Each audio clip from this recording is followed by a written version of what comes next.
Continuity से start करेंगे। इस कंटिन्यूटी के में फंक्शन लिखा हुआ है आपके पास सबसे पहले y is equal to f of x a to b, और ए टू बी किसको इंडिकेट कर रहा है, इसकी लिमिट्स को।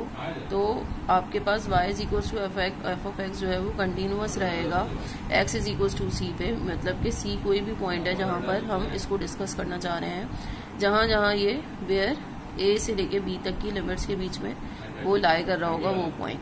कंटिन्यूअस फंक्शन वो फंक्शन होगा जो कि a से b की रेंज में लाई भी कर रहा हो और वो क्या हो, कंटिन्यूटी शो कर रहा हो सारे पॉइंट्स पे। ये हमें पता कैसे चलता है कंटिन्यूटी शो कर रहा है पॉइंट्स पे या फिर नहीं कर रहा, ये हमें पता चलता है बाय प्लॉटिंग दैट फंक्शन। ठीक है, प्लॉट्स ऑफ फंक्शन हम बना चुके हैं लास्ट लेक्चर में। इसमें हम देखेंगे कि फंक्शन जो है वो कंटिन्यूअस है या फिर नहीं है। ठीक है, a function is said to be discontinuous at points when there is a break in the graph, यानी जहां पर ब्रेक आ रहा होगा ग्राफ में, कंटिन्यूटी नहीं आ रही होगी, वो हम उस पॉइंट को हम कहेंगे कि वो अनकंटिन्यूअस पॉइंट है या अनकंटिन्यूअस फंक्शन है, डिसकंटिन्यूअस फंक्शन है। ठीक है, और वहां पर वो function at x is equal to c undefined होगा। ठीक है, और इसकी वैल्यूज यहाँ लिखी हुई है, such a point F of C is equal to 0/0, यानी कि कोई ऐसा पॉइंट जहाँ पर 0/0 की वैल्यू आ जाए, इन्फिनिटी ओवर इन्फिनिटी की वैल्यू आ जाए, या फिर 0, की वैल्यू आ जाए। ठीक है, तो ऐसे सारे पॉइंट्स क्या होंगे, डिसकंटिन्यूअस होंगे फंक्शन के लिए। Note that 0.0 is equals to 0, infinity dot infinity is equals to infinity, यानी कि जब हम मल्टीप्लिकेशन कर रहे हैं 0 इंटू 0 की तो 0 आ रहा है, इन्फिनिटी इंटू इन्फिनिटी की मल्टीप्लिकेशन कर रहे हैं तो इन्फिनिटी आ रहा है।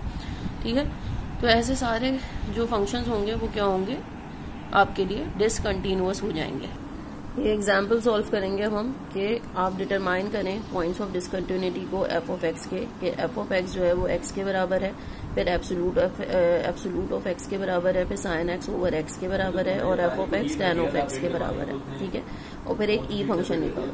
अगर y बराबर है एक्स के तो उसका मतलब है कि ये सारे वैल्यूज ऑफ एक्स के लिए कंटिन्यू होगा। जैसे अगर आप 0 रखेंगे एक्स की वैल्यू तो 0,0 आ जाएगा। ठीक है, और y की वैल्यू भी 0 आ जाएगी।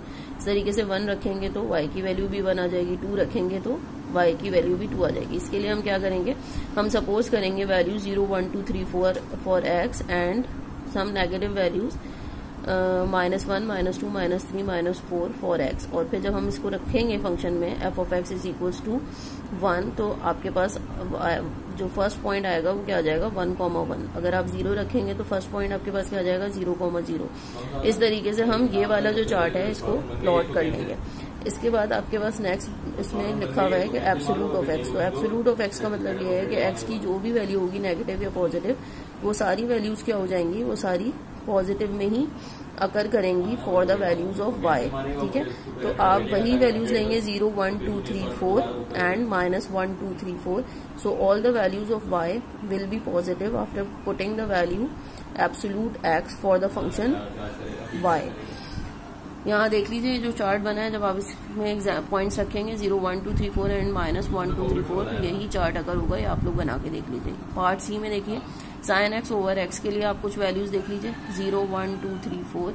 ठीक है, और -1, 2, 3, 4 देख लीजिए। तो ये क्या है, ये आपके पास कंटिन्यूअस है सारी वैल्यूज ऑफ एक्स के लिए, सिवाय जब x जो है आप 0 के बराबर रखेंगे। जैसे ही आप x 0 रखेंगे तो साइन 0 भी 0 होगा और ये भी 0 होगा, तो 0/0 इज एन अनडिफाइंड पॉइंट, जो हमने अभी हाईलाइटेड पेज पे पढ़ा था। ठीक है, सिमिलरली अगर आप y is equal to tan x के लिए ग्राफ बना रहे हैं तो tan x खुद किसके बराबर होता है, sine x over cos x के।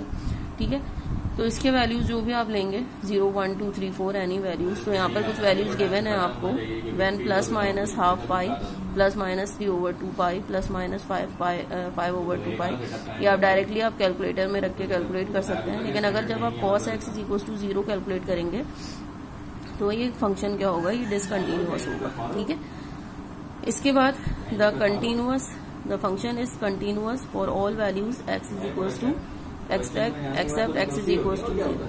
ठीक है, तो इसका मतलब ये है कि ये वाला जो फंक्शन है जिसमें 1 जो है वो आएगा जब x इज ग्रेटर देन 0 है, इसमें आप वैल्यू रख लें 0, 1, 2, 3, 4, फिर आप वैल्यू रख लें x इज इक्वल टू 0 और फिर वैल्यू रख लें लेस देन 0 का मतलब है x की वैल्यू -1, 2, 3, 4 रख लें।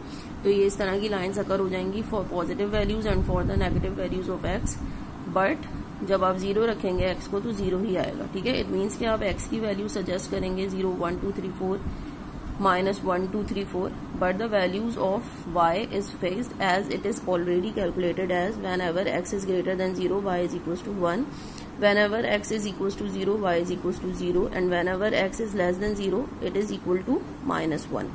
So whatever the values of -2, -3, -4 for x, the values of y will be equal to -1.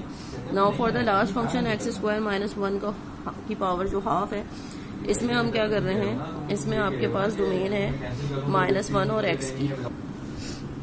इस क्वेश्चन में डोमेन वैल्यूज आपको x की दी हुई है -1, x is less than -1 and equal to -1 and 1 is less than x। इसका मतलब है -1 से लेके x तक के बीच में हम वैल्यूज चेक करना चाह रहे हैं x की। तो आप जब इसमें पुट करेंगे 1 -1 0, इसमें पुट करके देखिएगा और फिर चार्ट बनाइएगा, तो ये इस तरीके का चार्ट बनेगा। We will find out the values of y by putting the values of x between -1 to +1।